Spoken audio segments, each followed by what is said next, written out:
मोशी मोशी code chasers welcome back to the channel. मैं हूं आपका C plus plus senpai professor Jojo. पिछली वीडियो में हमने देखा था कि वाइल लूप एक बहुत ही स्ट्रिक्ट गार्ड की तरह होता है। जब तक पासवर्ड कंडीशन सही नहीं होगी तब तक एंट्री नहीं मिलती। बट लाइफ में कभी कभी ऐसी सिचुएशंस आती हैं जहां आपको कम से कम एक बार काम करना ही पड़ता है, भले ही बाद में कंडीशन गलत हो जाए। जैसे किसी गेम का मेन मेन्यू स्क्रीन, वो यूजर के सामने कम से कम एक बार तो डिस्प्ले होगा ही, उसके बाद ही डिसाइड होता है कि प्लेयर ने एग्जिट दबाया या नहीं। ऐसे ही पहले काम करो, सवाल बाद में पूछो वाले लॉजिक के लिए सी प्लस प्लस में यूज होता था द डू वाइल लूप। चलो इसको मैक्रो लेवल पर चलकर देखते हैं। Look closely at the visual. इस बार हमारी कोड एग्जीक्यूशन कार बिना किसी चेक के डायरेक्टली ट्रैक के अंदर चली जाती है। कोई एंट्री गेट नहीं है, बट नोटिस करो, जैसे ही कार एक राउंड इटरेशन पूरा करती है वहां एंड में एक एग्जिट गेट खड़ा है, जो तभी खुलेगा अगर कंडीशन ट्रू होगी। सी प्लस प्लस में इसको बोलते हैं exit control loop, which is not like which is unlike while loop which is entry controlled loop। इसका मतलब ये है कि लूप के अंदर जो भी कोड है वो बिना किसी कंडीशन को चेक किए एटलीस्ट वंस जरूर एग्जीक्यूट होगा। जब कंपाइलर कोड रन करेगा, नीचे पहुंचेगा, तब तक चेक चेक होगा कि दोबारा लूप चलाना है या नहीं।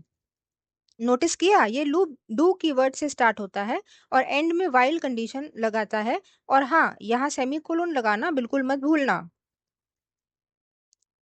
Aura check. अब इस फ्लोचार्ट को ध्यान से देखो ताकि आपको लॉजिक क्लियर हो जाए। Step one, direct entry. Code ऊपर से आता है और बिना किसी कंडीशन के सीधे कमांड लूप बॉडी ब्लॉक के अंदर चला जाता है। Step two, execution. वो कमांड एक बार एग्जीक्यूट हो जाती है। Step three, the test condition diamond. काम करने के बाद कंट्रोल इस डायमंड शेप यानी कंडीशन से टकराता है। Step four, the loop back और एग्जिट। अगर कंडीशन ट्रू है तो एरो वापस घूम कर कमांड पर चला जाता है, और अगर कंडीशन फॉल्स हुई तो एरो नीचे निकल जाता है और लूप एंड हो जाता है।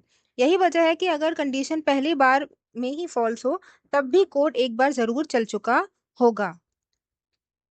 चलो अब इसको एक प्रैक्टिकल कोड स्ट्रक्चर से समझते हैं, जहां हम यूजर से तब तक इनपुट लेते रहेंगे जब तक वो जीरो ना प्रेस कर दे।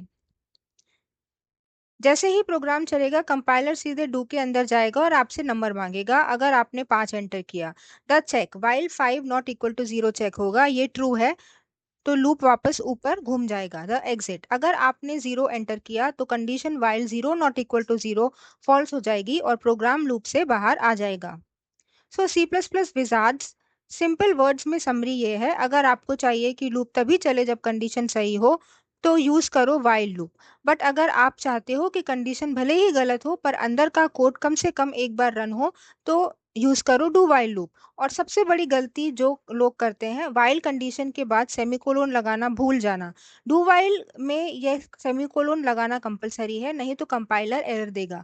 अगर आज के ये विजुअल गाइड पसंद आया तो hit hit that like button, channel को करो सब्सक्राइब, और मुझे कमेंट्स में बताओ कि अगला वीडियो फॉर लूप पर चाहिए या ब्रेक और कंटिन्यू स्टेटमेंट्स पर।